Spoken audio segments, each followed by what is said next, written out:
Doctor, respond immediately. Over. Sounded like right all round to me, sir. Shall I take a squad in? No, Sergeant Benetton. Let's give it a moment.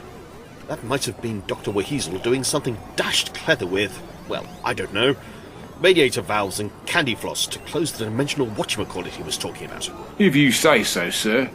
I'd be much happier if we had eyes on the situation. Indeed, Sergeant.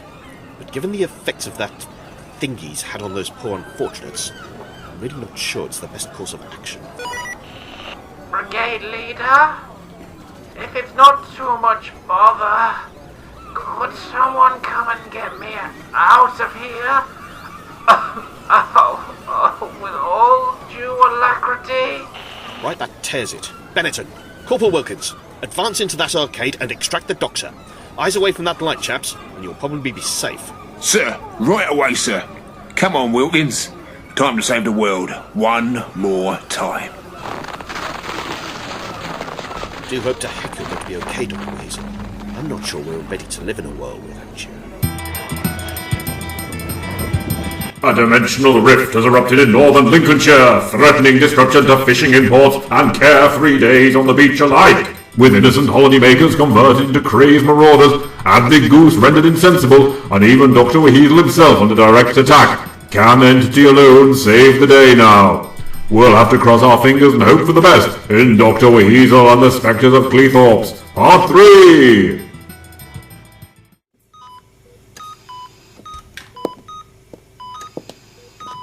Ah, Dr. Gilbert. How is our patient doing? Hello, Brigade Leader.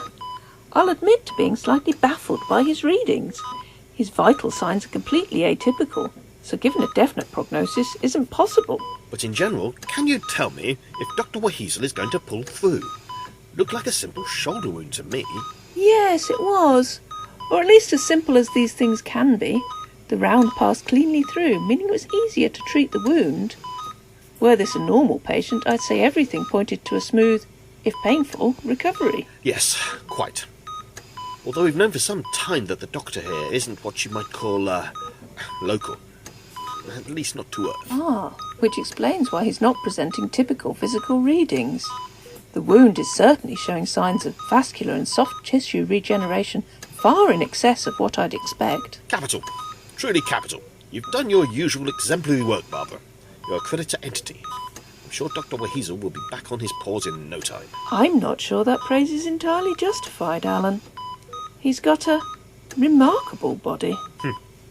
Is that a note of unprofessional admiration, Barbara? Purely a clinical observation, Alan.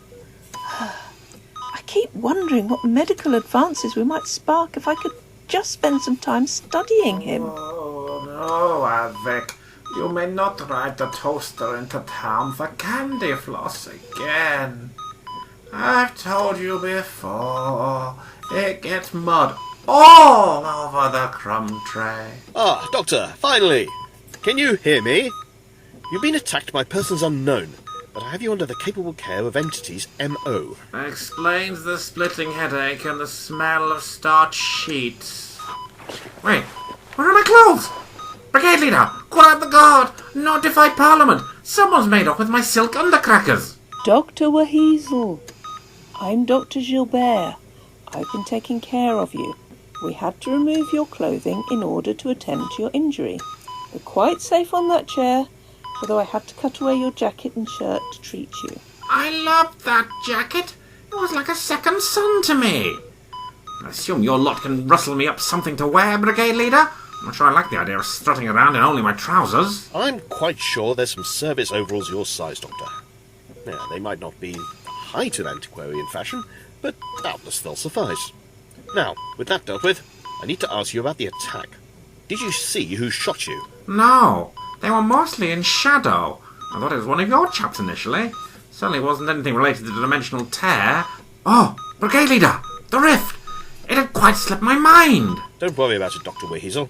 Nothing's gone in and out of that arcade since Benetton retrieved you. Had the place on total lockdown since you were knocked out of action yesterday. Thing is, Brigade Leader, I was heading out to verify something when I got shot. I think someone, or thing, was still pumping energy into the rift to stabilise it for transit. Great Scott! Do you mean something might actually be coming through?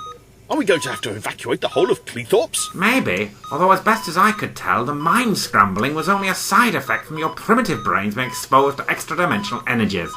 What's more urgent is my sonic nail file's initial readings suggested fewer than 24 hours before the rift was fully coherent. 24 hours? But Doctor, that would mean it would be ready today. Quite sure you're feeling alright, Mr. Advick? Absolutely sure, Corporal Wilkins. All this chilly sea air, plenty of rest, and tasty food has worked wonders. Although I'm beginning to think a visit to the nearest ice cream emporium might be a necessary continuation of my convalescence. Bring me back a rum and raisin.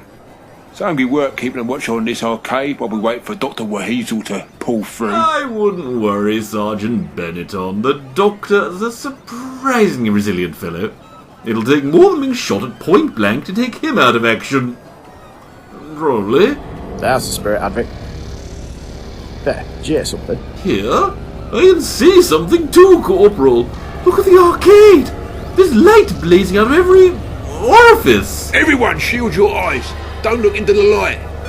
Set leader from set 1. Major activity over here. The instant sight has gone. Status amber. Over. Confirm receipt of message, set 1. I'll get the Doctor over pronto. Hold defensive positions unless the situation deteriorates. Over and out. Nothing, though. Looks like things might be going back to normal. It's all fading away. Yes, but that new sound. Can you hear it? It's like thousands of voices singing. It's lovely. Like, I don't know, an angelic choir? If I were you, Sergeant, I'd take your safety off. In my experience, this sort of light show, followed by mysterious voices, is, without exaggeration, always followed by foul beasties from beyond the stars. Oh. Sergeant, there's something coming out. Looks like some kind of glowing, wispy figure. And I can see at least 3 more behind. Thanks, Corporal. Everyone stand to. Hold fire unless they make any aggressive moves. What do you think we should do, Sergeant? In the absence of Dr. WHeasel, Mr. Advick, you're our alien expert. Great, it's flipping marvellous. If I didn't go off the ice cream when I first thought of it, I would be in this mess. Right, okay. Keep me covered. I have no ambition to be gobbled up by floaty, glowing alien spectres. You've got it, Mr. Advick. Hello there, beings of non-terrestrial origin. Welcome to the planet Earth. Now, I don't want to be too pushy, but would you mind awfully explaining why you're here? An apology might be nice too. Your dimensional gates had a rather deleterious effect on the locals. The existences of ephemeral creatures are of no concern to the spectral rulers of the ethereal realms. Ah, right. So what you're saying is that despite your clearly leadly qualities, this isn't a diplomatic mission. This world will become our domain, as have countless other realms before it. Now that is simply rude. You can't just pop out of a dimensional rift and start declaring yourselves lords of all you survey. There are rules, laws, and procedures to follow. I'm also pretty sure the locals, ephemerals or not, aren't going to sit idly by. Our forces stand ready to overcome all opposition. Being, do you speak for this world? Are you one of its rulers? Me? A ruler of Earth? Chance would be a fine thing. No. I simply happen to be the right goose in the wrong place again. If you do not rule, by what authority do you stand against us? By what authority, you ask? And you may well ask that question of me. Come on, Mr. Advick. You can't fold in front of these things. Keep your stripes on, Sergeant. Look, Spectres, I am here by the most important authority in the entire cosmos. I am the earthly representative of the Time Weasels. The Time Weasels? You are their agent? That's right. I came here directly from Galloway when I heard you Spectre fellows were in the area. Planet Earth is protected, so if you know what's good for you, basically, hop it. I up and notice you're all still here. I think 2 more came out while you were talking, Advick. You claim to speak for the Time Weasels, but you are not of their race. You are an ephemeral, and like all ephemeral beings, you will suffer in torment and die at our hands. Sergeant, I think we need to fall back to Plan R.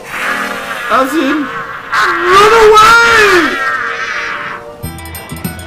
Can Advick and the Entity troops hold off the extra-dimensional Spectres? What is keeping Dr. WHeasel and the Brigade Leader from the scene? And will any of the 2 penny falls in the arcade ever work in the same way again? Oh, and who did shoot Dr. WHeasel? Find out the answers to approximately 35% of these questions in Dr. WHeasel and the Spectres of Cleethorpes, Part 4! Dr. WHeasel is a Weasel Teleorder Enterprises production, featuring Randolph Weasling as Dr. WHeasel, Quentin Goose as Advick Goose, John Gathercole as the Brigade Leader, Philippa Ryan as Dr. Barbara Gilbert, Elliot Stewart as Sergeant Benetton, Ed Johnson as Corporal Wilkins, and Joe Scott Darrell as the Spectral Rulers.